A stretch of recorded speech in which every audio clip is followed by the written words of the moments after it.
Social media has been in charge of the world for more than a decade, and it's definitely infiltrated football. So from Wayne Rooney offering himself out on Twitter to former footballers fighting YouTubers in front of thousands of fans, let's take a look and see, has social media destroyed football? Let's start this video with Twitter, or as it's now known, X. This is probably the place where fans are seen the most, aren't they? Football forums and blog sites, they don't really exist anymore because who has the time to scroll down one of those where you can see hundreds and hundreds of opinions in the matter of minutes? If you go on any mainstream media platform like Sky Sports or TNT Sports at halftime, or if there's transfers, there'll always be tweets on the screen. The thing about I'm not calling it X, the thing about Twitter is that it favours more engaged posts, and that is why you see such political and such opinionated posts across Twitter. I mean, if anyone's been on it recently, it's become bad, hasn't it? I've left it because it's just got to the point where I can't be bothered seeing political tweets every single second. I mean, what happened to all the skill compilations on there? What happened to all the cool threads that you used to see? And in a football sense, what gets engagement on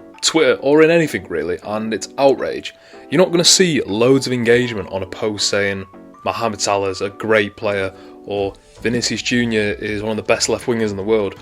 No one cares because everyone agrees with it, and essentially you can't voice your opinion because you're just going to be agreeing with the person stating the fact.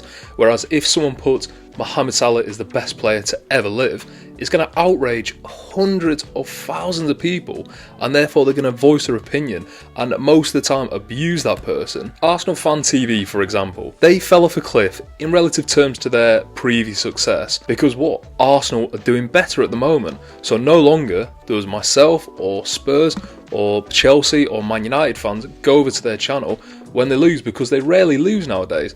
But we saw it when they're going in a bit of a sticky patch at the moment. Who reappears on everyone's timelines on Twitter? Troops does. He's calling it all types of certain football, and essentially Troops knows this is his way to get back into the spotlight by slagging off Arsenal. So nowadays, obviously, when you log into Twitter, you just see negative posts, and it becomes a bit draining at some point because at the end of the day, we all want to be into football because we enjoy football. So when you're just seeing these constant useless debates and you're seeing these constant useless comparisons and everything in between, me personally, I find it a bit tiresome. If I was 14 years old, yeah, I'd be straight into it because it's a laugh with your mates. But you know, when you are seeing grown men literally getting annoyed at Vinicius Jr not winning the Ballon d'Or over Rodri, then it's just time to turn off. Like, correct me if I'm wrong, because maybe I'm looking through rose-tinted glasses here, but Twitter used to be fairly fun. It's always been a bit of a toxic place, but it used to be a bit more fun than it is now. Over the past few years,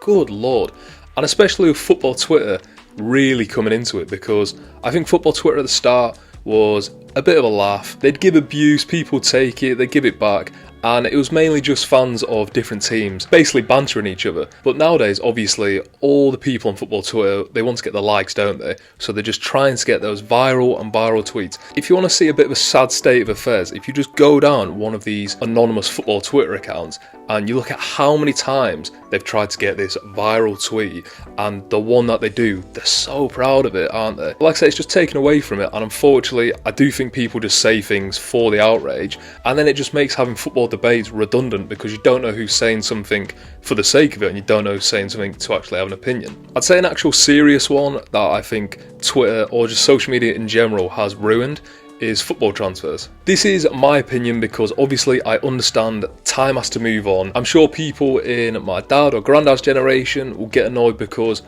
used to be on the radio or in the newspaper and they don't want to read it on a computer screen. But now transfers literally have become their own industry. I was listening to a podcast of David Ornstein recently, and that is exactly what he said. I mean, he's probably the most clued in person in the UK in football transfers. But the way football transfers are now, it's almost like a sport within the sport, sure. An industry within the industry. And so transfers generate as much, if not more interest than many matches. And it is enjoyable at times because it's got drama to it, it's got rumours to it, and you can really get invested.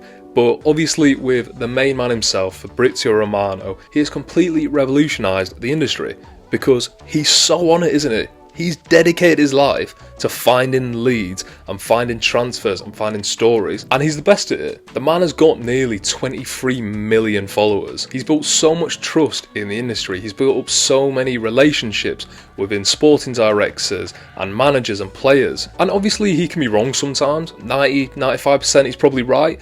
And with that, you just have to be realistic. Sometimes leads aren't perfect, sometimes players might change their minds, and obviously fans use that as an absolute bat to beat them with and say, the fake news, they're just making it up. The only thing I will say, I don't like how he's definitely or has been in the pocket of Manchester United, because Fabrizio, don't think we forgot all those Mason Greenwood posts. Like I say, David Ornstein is probably one of the most reliable in the UK, but the two of them, amongst many others, has essentially made something like Transfer Deadline Day obsolete. Because why would you watch Transfer Deadline Day anymore, waiting for these news stories to come in, when you can literally just go on Twitter, or sometimes Fabrizio Romano will live stream himself on the day. I mean, it's so rare nowadays that a player will just turn up at a club. It does happen still, but it's so much more rare. When Danny Ings went to Aston Villa, I remember just reading that on the day. There was literally nothing about that, and it just came out of nowhere. But there are leaks from agents nowadays, there are leaks from family members, because I read about Man United, because Man United have so many leaks in the dressing room, and I believe Garnacho's brother has been leaking team news recently, but it just shows how readily accessible this news is for the players' parents, or the agents, or the brothers and sisters, the friends. I mean, nowadays Fabrizio Romano could announce a signing 2 months before it happened, and a lot of the time it would still happen. It's like when Ronaldo signed for Man United again. It was rumoured so heavily that you were like, you weren't that surprised when he actually signed, because it was like it already had happened. But like I say, the death of Deadline Day, at one point it was an absolute titan, just in football media really, and now, if you watch it, fair play. I'm not a big fan of it. I might tune in every now and again for a couple of minutes or so, but you're not really going to have the reporters at the training grounds again. You're not really going to have the fans getting onto the camera, and you're not going to have Peter Odemwingie sitting in his car waiting for a transfer to happen again. And that's one of the saddest things a man can say. Finalise on Twitter though why I think it is making football a worse place at the moment is nostalgia. Nostalgia is a huge seller just in everything, isn't it? Look at me, I do loads of videos on nostalgia because I love looking back at when I was a kid, when I used to watch football. But nostalgia can be a dangerous drug. Prime Barclays is a huge trend. I mean, it still is, you know. Streets Never Forget, Prime Barclays, they're always going on every single year. And it's great because I like looking back to when I was 13 and I used to watch Wilfred Bonney play for Swansea, or used to see all the ex-Barcelona players playing for Stoke. But it can go too far where people are just constantly slating modern day football. Modern day football's got all the faults in the world. There's so much money involved with it nowadays. Yes, it might have become a bit too focused on tactics, and that's partly due to Pep Guardiola. However, people make it out like it's not even fun anymore. And one, stop watching if you don't like it. Just watch Premier League years on repeat and just leave it alone. And two, it's not got worse, has it? Because there's so much brilliant football nowadays. It's funny because it is the Prime Barclays lot, who is similar age to me, that just hate modern day football for some reason. 2000s and 2010s, they were brilliant, but they're also rubbish at times. The amount of target men that were in the box that people just lump balls into. There were some stiff centre-backs, so when people go, Didier Drogba, Robin Van Persie, Fernando Torres were brilliant, yes they were, but also when they're playing against Wigan Athletic defenders who nowadays probably wouldn't even get into League One, that's what people seem to forget. Because you can do both. You can say, I used to love watching Steven Gerrard and Frank Lampard go at each other being the best two midfielders in the league. But on the flip side, I can also say Man City versus Arsenal, that could have been the best title race we've seen in the last 5 or 10 years. I could say Rodri potentially could become the best defensive mid of all time. I could say Vinicius Jr is one of the best players I've seen of his generation. I love moaning about football because it's one of the best things about football. Thinking that you can do it better than the professional athlete on the pitch is one of the many pleasures you can have as a football fan, because it's so cathartic. But at the end of the day, if you're constantly moaning about how football is rubbish now and it's so much better in your day, well, you know what, you're the exact same as your old man and your granddad who would moan constantly. And it's the evolution that every football fan will go through. But it's just nowadays that it's my generation who go on Twitter the most, who also can look back at time and say how good things were. But there are loads of good things across social media. I know I'm going on about Twitter here, but it's probably the main one. Footy-scran is brilliant because it's just about people who go to football games literally anywhere in the world, and they just rate the food that they have. And one is good because it can promote local clubs. My local club, Farsley Celtic, they got on there and they got loads of views on there. And it's also good to completely expose teams' prices. I think West Ham's like £8 for a pint. Another thing, on the odd occasion, I think it can do something great. Recently, in the summer, I think it did something brilliant because there was a young lad who was doing the "There We Land" slogan, wasn't he? He's trying to copy Fabrizio Romano. He looked in his early teens, didn't he? Maybe even 11 or 12. And he was just trying to make a name for himself in journalism and just reporting on transfers. And naturally, because Twitter's horrible, he got mocked by people. Essentially, it could put someone off, but luckily a lot of people came to his defence, like Stormzy, for example, who followed him. He got a bit of a following and he ended up on Sky Sports News, which I think is brilliant. It hurts no one, and it's just a lad trying to get into the media industry. Like I say, there's good analysis, there are still good threads, there's good information, and there are so many funny posts, but the lunatics have definitely taken over the asylum. What about TikTok though? Honestly, I'm not a huge fan. I can understand why people like it, but it's just not for me. Short videos are the big thing, obviously, and it's made people have quite good careers, and it's made some interesting people have quite good careers. Of course, a lot of it is just podcast off YouTube and wherever, just shortened down, and they put clips on there. Fair enough, I'm not a big fan when they put like GTA driving over a podcast. I know it's also aimed at 12-year-olds, but I can listen and watch a podcast without watching someone play Among Us or something. But there are definitely some good people on there. You know, I think it's got a bit of a humble vibe, which I think YouTube used to have, which is quite endearing with it because it's just normal people having football opinions straight to the phone, which again is a bad thing at times, but again is a good thing. It's huge, it keeps on growing. Every government is trying to ban it, and I think one of the best things, I think, is Watford, who do quite funny videos just mocking people. So I think TikTok is a bit more unfiltered because I think the admins just have a couple of shandies at night and then just start relentlessly mocking other teams. But what about YouTube, the thing that you're watching this on at the moment? Hope you're enjoying the video.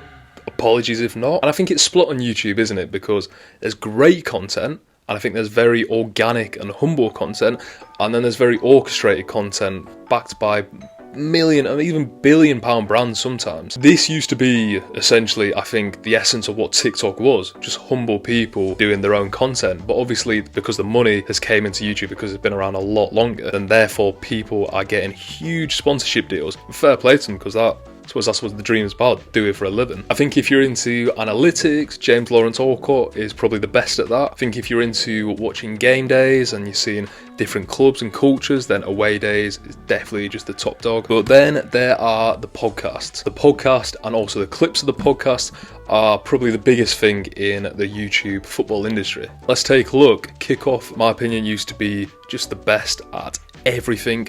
Production value, the guests they had on, the debates, everything they had a couple of years ago was just brilliant, and I think they knew it. They were so far ahead of the game and everyone was playing catch up. For a show that didn't have many footballer guests on there, I know they had Kieran Dyer at one point, and I can't actually remember how many more they had, but considering they just had people who just made football content on there, they pulled in huge numbers at times. Shame what happened to it, but it left the door open for a lot more people to come in, and I'd say that has been taken by SDS. It's not for me. I think it's probably aimed at a slightly younger audience, but I can appreciate it. Seems like a good vibe on there, it seems pretty cool. And then I suppose Pitchside is probably the biggest one, along with maybe the club at the moment, and I'd see both of those probably as the TikTokification of YouTube, if you want to call it. They're mainly based on entertainment, aren't they? Especially Pitchside, and fair play to them because they don't try to hide away from that. I've never seen them say they're a serious football channel. I think they do it just as a laugh, really. But the only thing with me, this, I used to think podcasts was,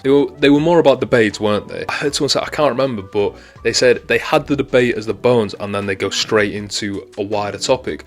Whereas nowadays, and because they are backed, as you'll see it by Super 6, Manscaped, there'll be so many brands, they want the snappiest clips, don't they? And therefore, if you say Saka, Mo Salah, Vinicius Jr, rank them, and there's literally nothing else other than that to rank them, then that is going to get the clips because one of them is going to start screaming.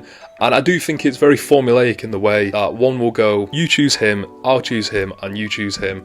and just make up an argument to go against each other. Because I swear to God, if I ever hear Gerrard, Lampard, Scholes in the same breath again, but they know what they're doing. Sport Bible do this constantly. They get two fans against each other and they give them such placid questions. It's all for the clips, isn't it? What I'll say about that though, they've recently done one where they have fans of the same team discuss with each other, which actually, to be fair, was watchable. It was one of the better things I've seen them do. But to me, just with podcasts, everyone feels like they're doing the exact same thing at the moment. When one person actually has an original idea and is able to execute it brilliantly, I think that will take them so higher than everyone else. Because at the end of the day, you can search on YouTube top 10 Premier League players of all time and a million results will come up. I mean, what is there to debate anymore?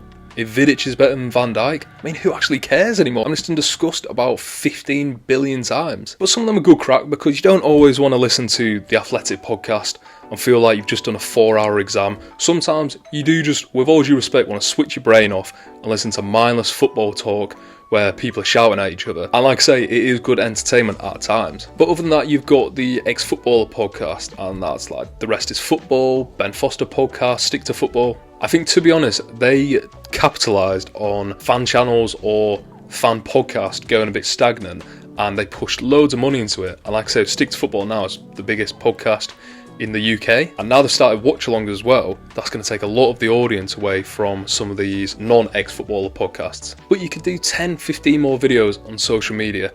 And I might, because I might run out of ideas. We know 90% of footballers nowadays use management teams to run their social media accounts, so there's no real fun in that. They've just become wallpaper, haven't they? And when you do have someone quite interesting, like a Alan St. Maximin, for example, then it's fun to engage with him because, you know, he talks to fans, he has a bit of a laugh, but it's the exception and not the rule. I mean, it's like the videos when Mason Mount left Chelsea and he stuck on social media himself reading a leaving statement where it's clearly just a PR written script and there's no emotion in it. I think that's the whole thing with all of this, it's just emotion. People can see it from a mile off when they're faking it.